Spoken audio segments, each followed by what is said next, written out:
Yeah, hello viewers. Thanks for tuning in yet again on my YouTube channel. We're right here in Guru, another part of Kampala city, and we're going to see a beautiful exhibition up there, an exhibition by Pamela Enyonu.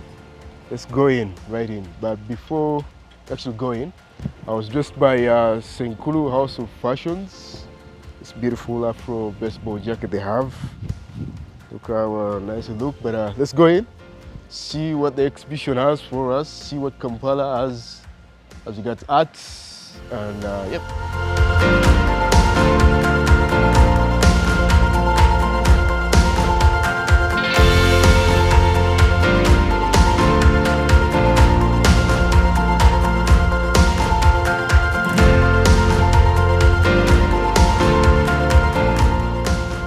This is the title of the show, Ateker Ijasi Biyayi. This is probably a language from the northern part of Uganda. I don't know which one in particular. It must be, could be Ateso. But we shall get to know that when we get, talk to the artist. But let's walk in. Let's walk in. Let's walk in and. Oh, nice. This is a beautiful.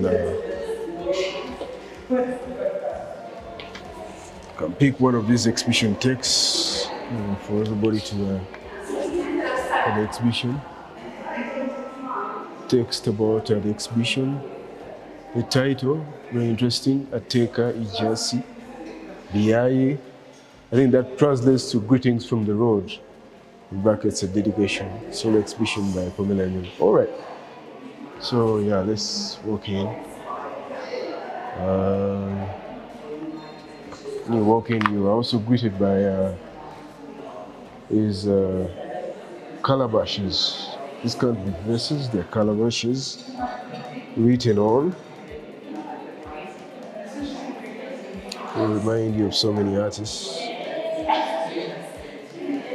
But these are, foreign materials because calabashes can be just picked up by anyone. You do something with them. Well, let's go in, see a mixed media works by Pamela Enyonu. It could be the title of this one. What's walking? This is 23. Most of the titles, Ateker Otapipiro. So this title is in a language we are yet to know. But yeah, let's walk in, go this side. But yeah, these are interesting mixed media works. So particularly paper, acrylic, gold leaf on canvas. I think Pamela has been one of those experimental artists on the Kampala art scene, and she's always been engaging with these materials for quite some time. Our practice is, I first saw her work when she was at, she did a residency back in 32 Degrees East. That's must be around 2018 or 2019. Yeah, but yeah, her practice has been growing from then on, and this is what we have. Very interesting works, abstract, but a little bit of figurative expressions. Let's go on to the next work. But before we leave, what could be the title of this one? This is the 21. Ideke Okipi. We need to ask the artists about these titles and this language and we're interfacing right about now. But yeah, I'm pretty sure this must be a soft paper. Maybe she, when you get closer to the wax, it must be like she probably uses some water to make the paper sort of soft. That's what it feels when you look at the work. But yeah, very interesting stuff right here.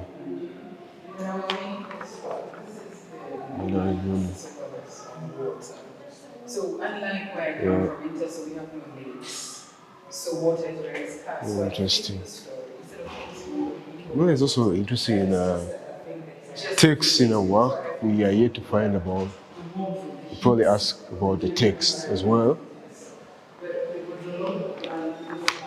This is a piece I've seen. Yeah, it's a piece that appears on the poster of the exhibition. That's why it looks familiar already. I'm also wondering where she gets the gold leaf from. I mean, does she have to go down a mine to get some of this gold? Or is she using some spray paint or something like that? She'll probably get to know when you have a chat with the artist. So many questions are building up as you see the works. But yeah, this is a very interesting show. Let's move on to this one. Looks particularly very interesting as well.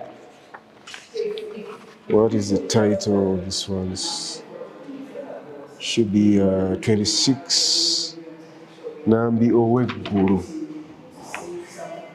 I think Pamela, the artist, has been researching about the fable, all the myth in the Buganda, among the Buganda people, Nambi and Kintu, and she's been doing work around that for some time. So, but this is one of the responses, one of the diggings, one of the results. You get closer to the work, you'll see some little text as well. In English, mostly. Let's go around the other side and see. But so far, this is a interesting show. But also, this exhibition hall, this place, very white walls, very interesting, very exquisite, very shiny. I mean, that's what we want for the art scene here in Kampala. I mean, we're not tired of the white walls like people from the Western world. I mean, they have so many of them, but here in Uganda, even Africa or Kampala, we probably need so many of these spaces to paint a picture in the minds of our people around us that art is important. I mean, something like this, paints the aura that art is, a heavenly, very important place, white or clean. So we probably need that on the art scene more often.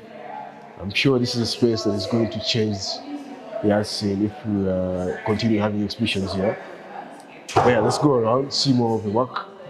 We have this.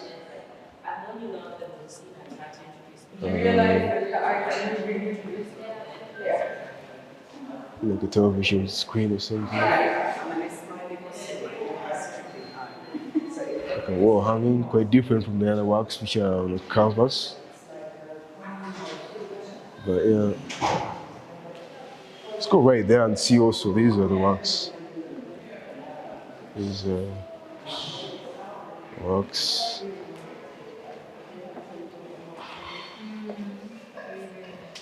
These are also different from the other works in the exhibition. This looks like they were sewn together, almost like the way they do mats here in Uganda. But then there are some pastings of paper and then writings as well. And zoom in close and have the viewers look at what I'm talking about here. Interesting works. Reminds me of another Pamela, another artist on the Ugandan art scene, Pamela Enyonu. She does work with mats, but of course this is different. This sort of reminds me of one of my favorite artists, Nicholene Thomas. We'll have a look at this. Nicholene Thomas, she's an African American artist.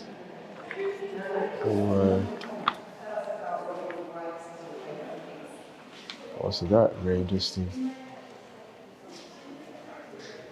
Yeah, let's move around, go to this other section.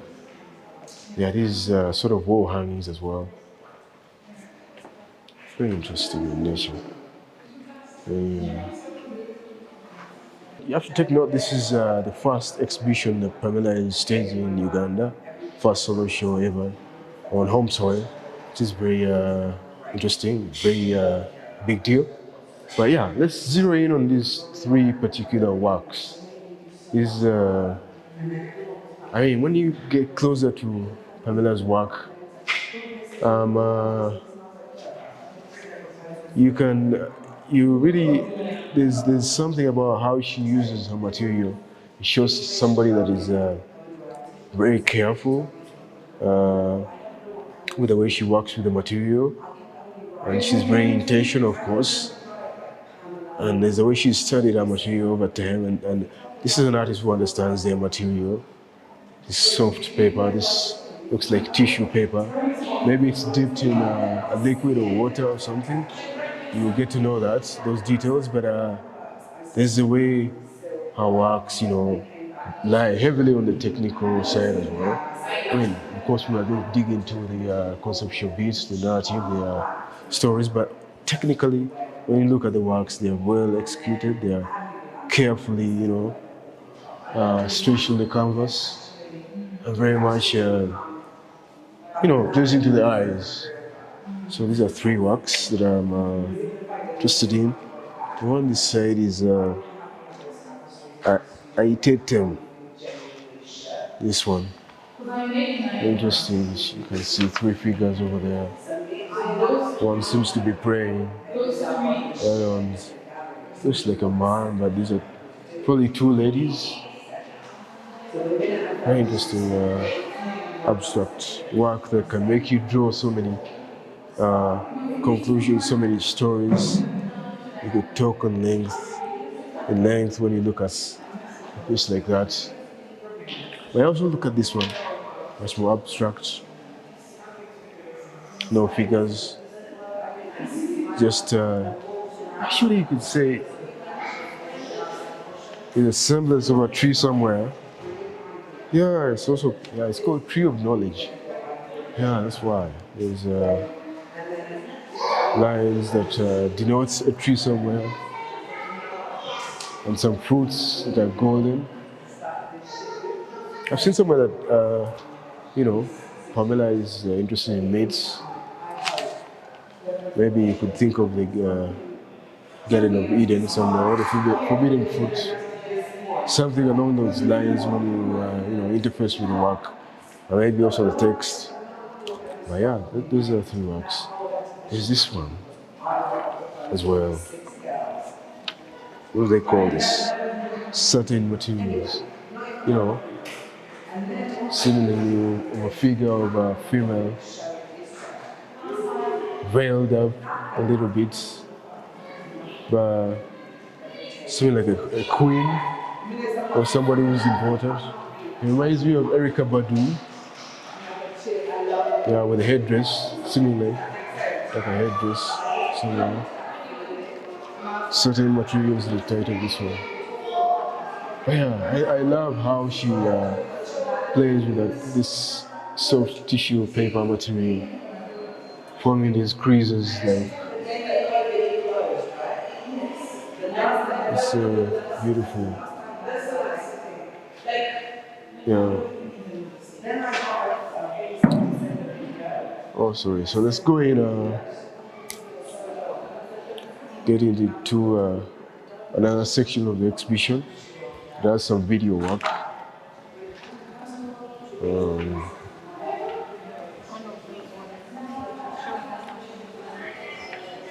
lead you in.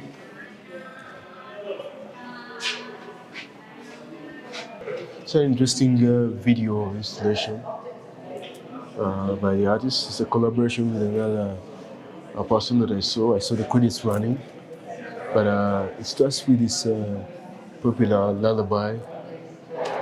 Reminds me of my childhood. They used to sing it to me, my parents when when they wanted to make me sleep. But yeah, this is just a work as well.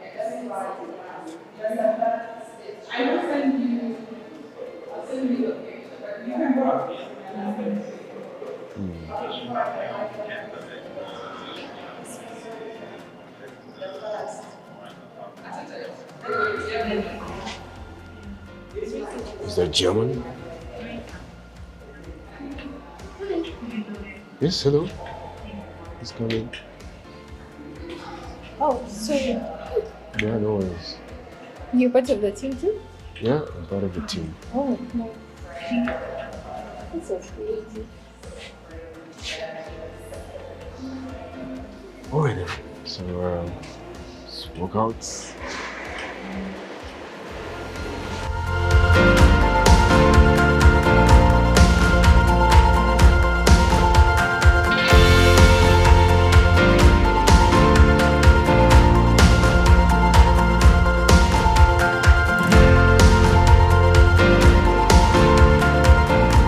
Alright, we are right here in Naguru at Pamela Enyonu's exhibition, right here with Mogole, the birthday person, right here.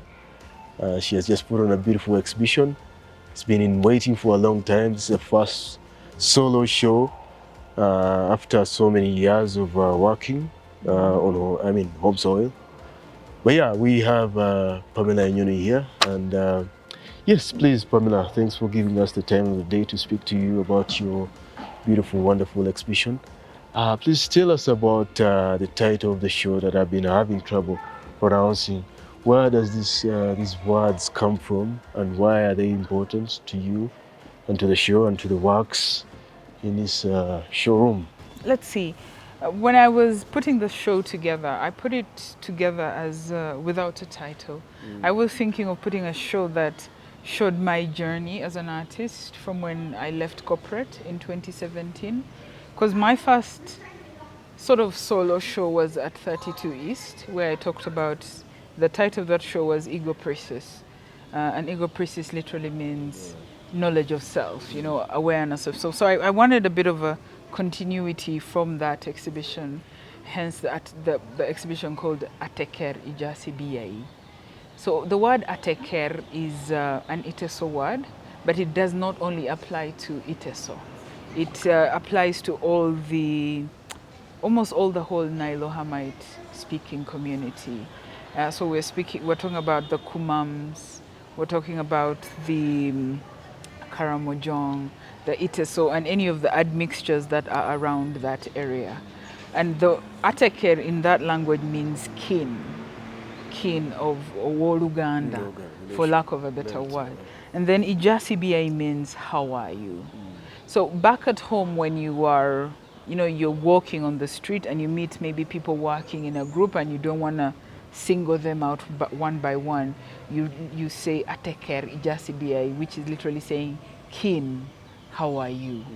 And I felt like it was an appropriate title because I'm introducing myself and my work to Ugandans who are my kin, because I have in-laws everywhere in this country. I have sisters everywhere in this country. I always tell people that there's nowhere in East Africa I will fail to find a bed because I have kin in all of these countries.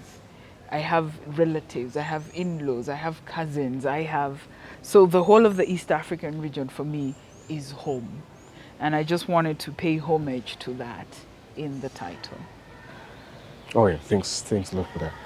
I think you've had. But also, one interesting bit about your practice, you've been a very experimental artist. Yes. You've been doing so many styles. But then in this show, I've seen that you've zeroed down to a particular, style and voice. Yes. Please tell us about your materials. And it's a very intricate kind of working, very interesting, very, delicate in a way a little bit. Yeah. So, tell us about how you work, how you arrive at these works in your studio. And you've literally said it all. It's been trial and error. So while I always like to use materials that already have a history, that already have a familial history. So this is why I'm drawn to natural fibers, because my first art teachers were my mothers. My elder auntie, Mama Ngomkulu, who is older than my mother, taught me how to weave a mat. My grandmother taught me how to make odi and grind using a stone. One of my aunties taught me how to bake. Another one taught me how to crochet. So in terms of visual vocabulary, my initial and first visual vocabulary comes from artisans and people who work with their hands. And then my next bit of education comes from my academic background. I majored in printmaking and multimedia crafts. So in printmaking is where I learned the vocabulary of paper, how to make paper, how to manipulate paper, and how to use paper. And then as a mixed media artist, that's when I learned how to see paper as more than just a surface, as it can be anything. It can be malleable, it can be 3D. So those two things sort of form the foundation of my practice as an experimental artist, because they give me this outlook of anything can be a material. Yeah. Now, how I zeroed into working with tissue paper, which is really what's on display, came from a need. I had started painting and I needed canvas. And I remember asking people, where do I buy canvas? And people were like, you have to go to Nairobi. I'm like, that's not sustainable. I can't be sending from canvas from Nairobi all the time. So I was like, okay, so what is available? So I've been teaching myself level by level on how to make an alternative canvas that works for me. First was finding the support or the fabrics. The fabrics I use come from Lawino market. When I need to get fabrics, I go to Lawino market, and I have a gentleman who sells these fabrics to me, and we go through the fabrics. And I prefer cotton and thick cotton because of the high thread count and the fact that cotton and paper are sisters, because they're both cellulose fibers. So it's easy for them to merge together and have a dialogue. But intentionality with working with this material came at the end of 2021. I just come from a residency in France and I was a bit disillusioned. I was like, if everything I'm doing has been invented, what is left for me to invent? So I challenged myself to turn this very common, very fragile material into something that is durable, something that's beautiful, something that has a value. So the last couple of years has been negotiating with the material, letting it do what it wants so that it teaches me about it, and then I can learn those learnings, and so that I know how to manipulate it. I know how to, apply color to it. I know how to coax it and tease it in such a way that it mimics movement. I know how to use it in such a way that it looks like a three-dimensional object. Yeah. So that's something that I've been working on with intentionality from 2021.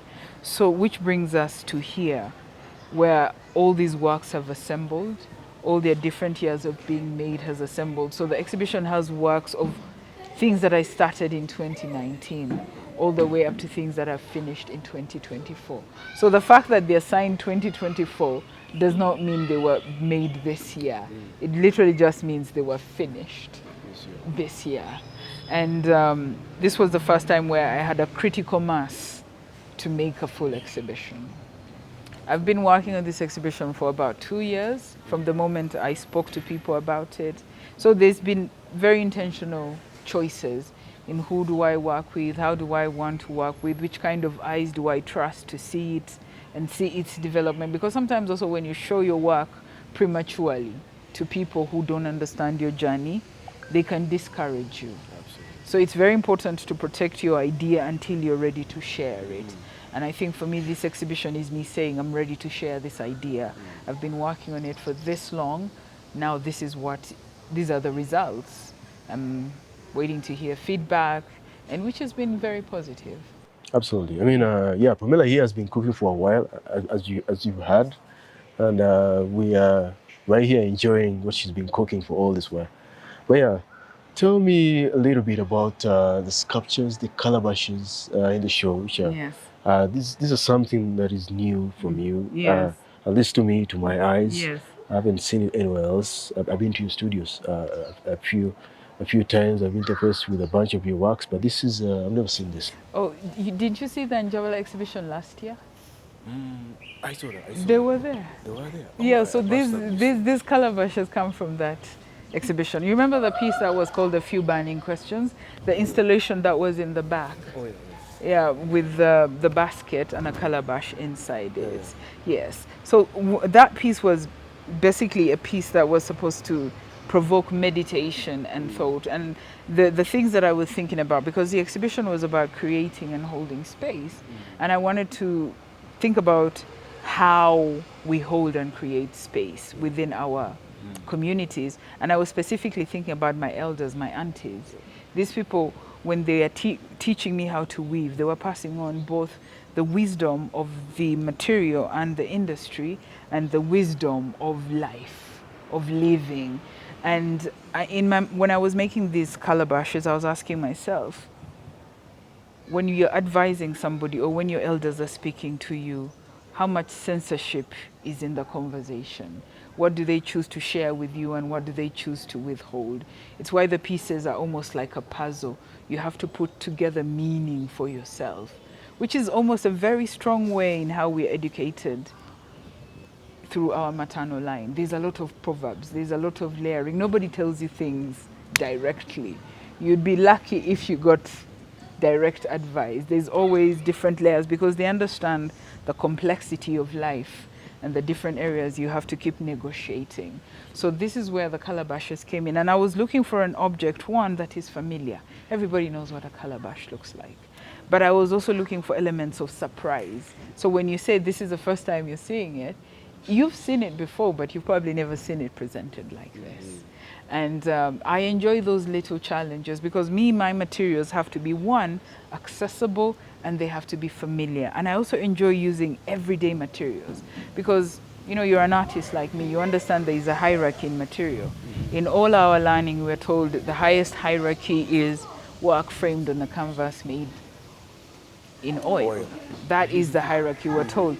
But from my learning as an artist, I've never touched oil. So why would I force myself to work in a material that I am completely unfamiliar with? If anything, there's more for me to discover in taking what I'm familiar with and challenging myself to present it in unfamiliar ways. Everybody knows what an oil painting looks like, but I can show you for sure not everybody knows what a mixed media painting made out of tissue paper on contour canvas looks like. So for me, there is more newness in that narrative. There's more newness in taking everyday objects like calabash and manipulating them, working with them in a way that, one, it forces people to walk around the calabash, so which means you have to bodily access it. And then it's also a familiar object, but it's also an object that we have thrown back into the past, So it's these little nuggets and histories that I enjoy with the materials that I use. Absolutely. Thanks for that. Let's talk a little bit about your subject matter. I mean, I've read in the exhibition text, you are inspired by, works by Frantz, Fanon, Okot, PB Yes. To mention but a few. Yes. So how are these people, how have they influenced this particular work? How much time do you have? So I will speak to each of them differently. This work, or rather this exhibition, was inspired by reading the text of Okot PB Songs of Lawino. So when I read Songs of Lawino, I had two things that I wanted to do. One, I wanted to understand them as a woman. I wanted to understand them as a woman of another woman, as a daughter of another woman, or the other woman. And I also wanted to understand them as a woman who has been the other woman. So there was so much personal history for me that I wanted to unpack when I read the book. So when I was reading the book, the one thing that was very clear to me is Okot seemed quite angry with us. And I looked at the vessels that he used to express this anger. And that is Lawino and Clementine. Lawino has a voice, but Clementine doesn't have a voice. So I got obsessed with trying to find Clementine's voice. I wanted to understand what circumstances led her to be Ochol's second wife. As we all know from reality, that no girl dreams of being the second wife. Circumstances make you the second wife or another wife if you're not in a polyamorous relationship. So I wanted to understand her, and it was written in a time when there was a lot of change happening around the country. There was a lot of hope. There was a lot of desire to give these new nations, these new African nations, a solid identity.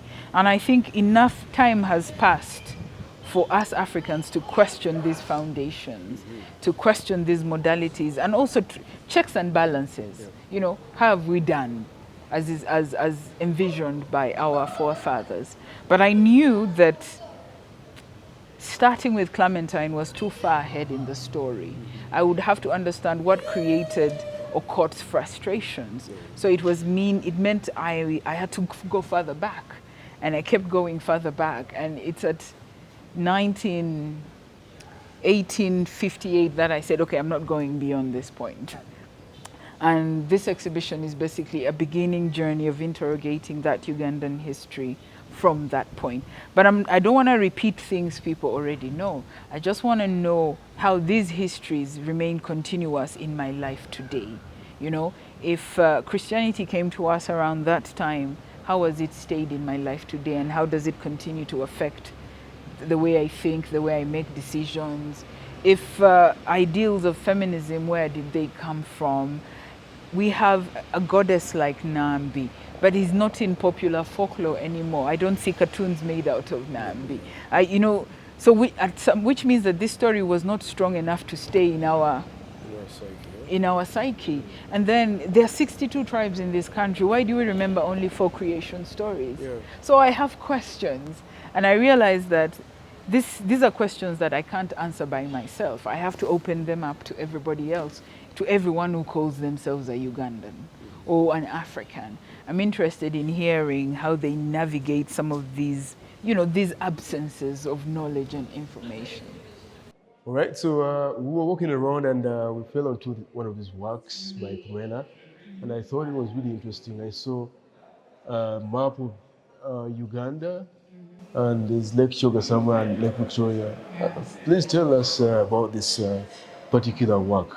This is one of my most dear works, and I made it towards the end of the collection after I had reflected on my Ugandanness, and I realized that the current borders that I call home were actually constricting what home for me is. So it's almost like trying to depict a map of nowhere but somewhere, and just focusing in on the different areas that have contributed to my DNA.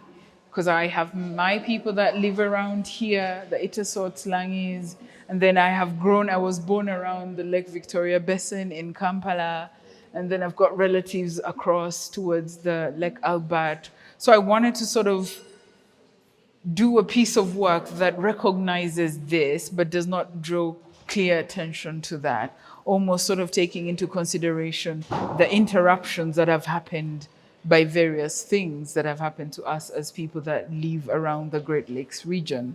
And I wanted to do a map of Uganda without centering the colonial borders. I just wanted to center, if anything, I was thinking of Buganda as the seat of a cosmopolitan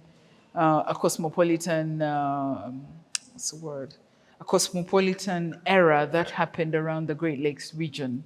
And being that it was one of the most fertile regions in the world, I'm imagining people had to come here. It's probably the reasons why Buganda has such an open door policy, because when you are rich, as Buganda is rich, people will come. And I'm encouraged, or rather I'm actually interested in these deliberate policies that allowed for Buganda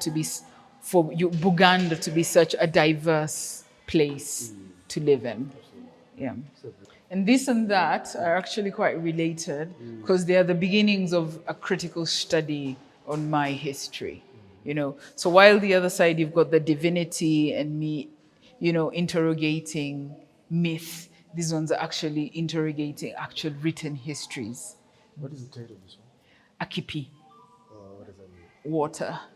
Yes. Because I think water is literally how we gather. We gather around lakes, we gather around rivers, we gather around swamps. We have a very unique relationship with water. It doesn't matter where you are. And it's why the piece is called Akipi. Factually speaking, the world's fresh water is around the Great Lakes region. So if we're thinking even of future wealth, the Great Lakes and the fresh water we have, and how much fresh water is disappearing from the world, we have gold on our hands. I mean, absolutely, the Great Lakes region is very important to us as not only Ugandans, but also Africans in general, because if you go back to history, they say the Kemetians or the ancient Egyptians, they designated this area as where they came from, or the Holy Land, the Great Lakes region. They used to, they wrote hieroglyphics about the internal walls, and they did so many things. Yes. I could see how that could happen because I even up to just before the 1900s, Egypt was still trying to colonize Uganda. So I can see how that could have occurred. We just need to find the evidence, and I think the evidence is hidden in our stories, it's hidden in our songs, it's hidden in our myths. We just have to be brave enough and, to ask these questions. Yeah. All right, thanks for being with us on this yet another episode of my YouTube channel. We've been going around Pamela's exhibition here. Ateker Ijasi Biyayi, very hard words to pronounce for me as a Muganda from central Uganda. But this has been a beautiful journey, beautiful exhibition, wonderful exhibition space that is going to change the art scene here in Kampala. And we managed to also squeeze in a small interview with the artists, with the Mogole, the brides, or the birthday person, the owner of the show. But yeah, this has been an interesting segment. I hope you have enjoyed it. Watch around for more of my content. I'll try as much as possible to cover everything that is happening on the Kampala art scene. And yeah, do the good stuff. Like, subscribe, and you can often comment on my on the shows, on the exhibitions, on the channel, on these videos. Yeah, thank you. Ciao.